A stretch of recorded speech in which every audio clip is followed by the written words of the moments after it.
Yeah, it's Hua season time. And that not only means that autumn is coming to its full glory, but it also means that Halloween is coming soon. And as a cosplayer, I have to admit that I don't have any Halloween costumes, like not even a cute witch costume or anything. I don't have any spooky stuff. But this is my first Halloween since I have YouTube and Twitch. So in the middle of the night, while I was thinking about what to be doing in my first crafting stream, I had an idea.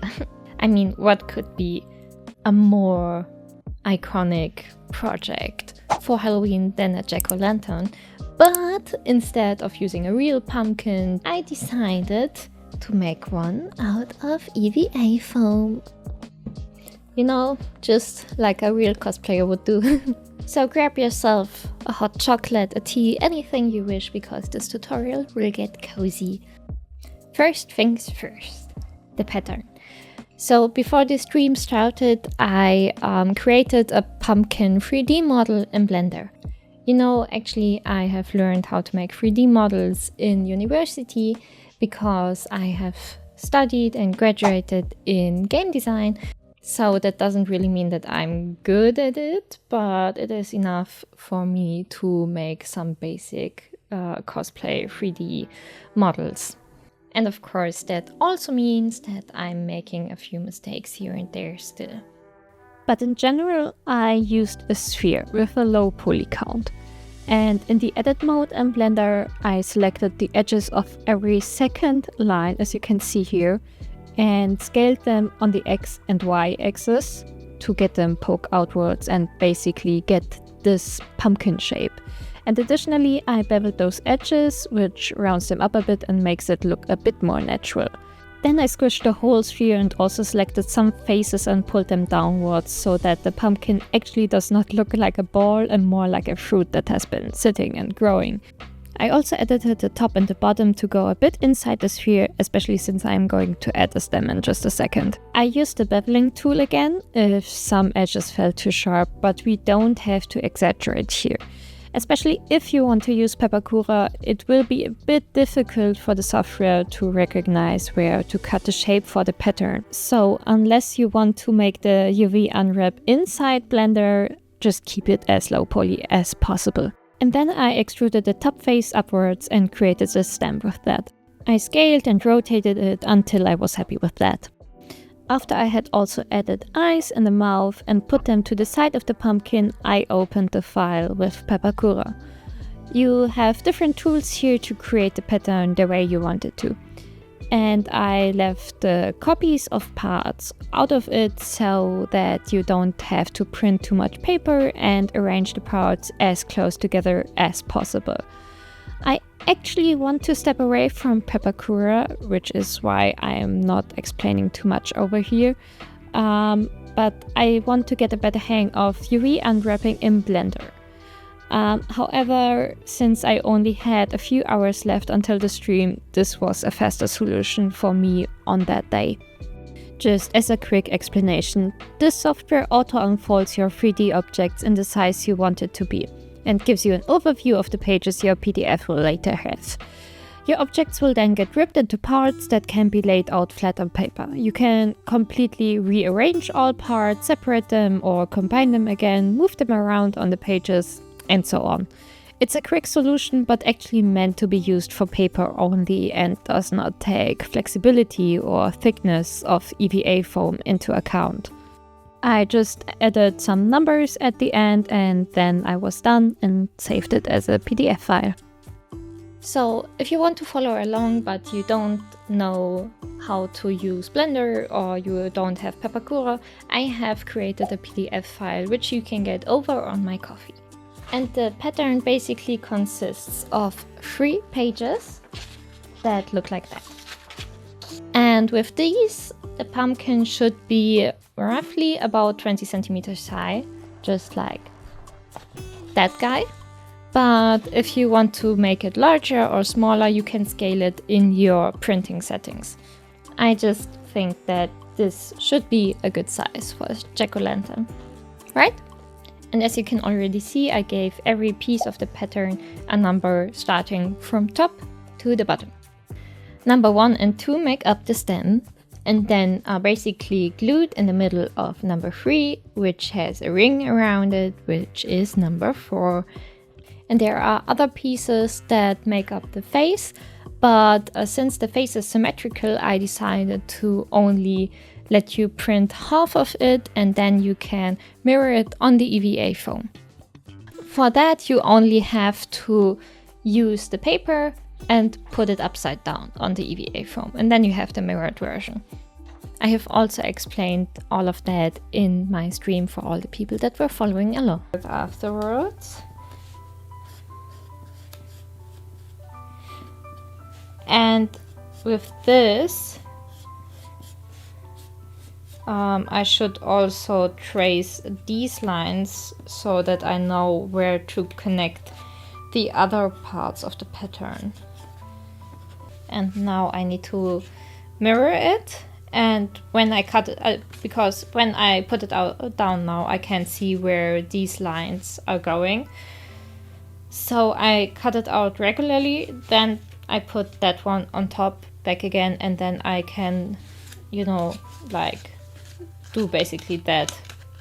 And yeah, then I can put them on afterwards. Maybe over here.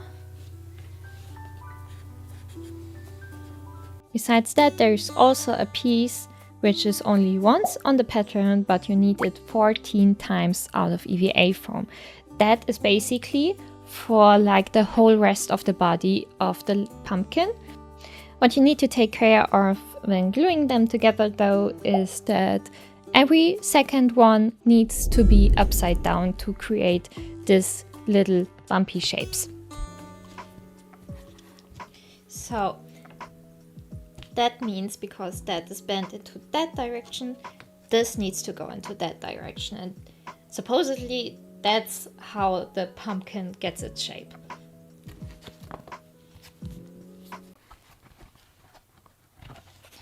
Okay, 2 more. So this was bent that way, so now I have to turn them again. And the bottom part of it also consists of one middle part and a ring that goes around it and gives it a bit of a roundness, just like at the top. And if you want to make your life easier, because I didn't, it is useful if you are gluing everything together to start with the top part and the bottom part, and then glue one of the main body parts to the top and the bottom, and then use the next one, glue it to the top, the previous main body part and the bottom, and go around it like that, so that you already have attached top and bottom to the main thing. What I did instead was basically just making 3 parts, top, main, bottom, and try to connect it like that, but I failed miserably. I can't close it. I can't close it. I don't know how to touch it.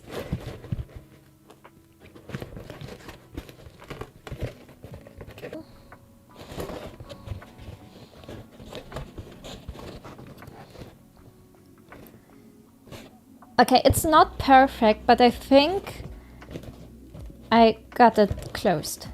And for the face, meaning the eyes and the mouth, I used 2mm EVA foam, and I also made it 1 centimeter wider all around than it is on my actual PDF file, so that I have enough surface to put the glue on, so that I can glue it inside the whole pumpkin sphere, basically.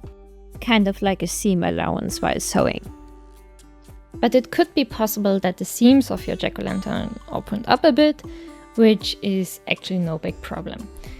To make them look nice and clean again, I used some foam clay and quick seal. Both of them can be applied to the EVA foam with water and nothing else. It's really that easy. The foam clay is especially useful if you need to fill up some bigger holes or want to add some details and stuff, while the quick seal can easily close up smaller gaps. But since both of them shrink a bit when drying, it is best to go over everything once again for a second layer. And once you're done, you can sand a bit over the spots that got a bit rough from the foam clay or the quick seal even. But it is also okay if you don't want to, because you know, pumpkins anyway have a bit of a rough surface. And once all of that is done, you know, it's like a preparation for all the painting stuff, you can actually start painting your jack-o'-lantern. I use just simple acrylic paint that I have lying around here and just try to create some cool shadow effects. Different brands, I've been collecting acrylic colors basically all my life, so they are very, very old, and also some of them are rather new from art school. Rather new. I said, well, this is 6 years ago now, something like that. The funny thing is, in the camera the colors are way better and way more visible than they are for me, because it's actually a bit dark in here. And I only have my spotlight and that little red light over there. Hello! I want to see the color difference. Yeah, but But it does look good. does it? Mm-hmm. You have to see it Aye. like that. Like look like that, so you have the light from there. Mm-hmm. Yeah, But it doesn't look as good as it does here. even better, I would say. And as you know, this is my result. And if you want to, you can make even more of them, like in different sizes and different colors. Stack them on top, I don't know, you can be creative with that.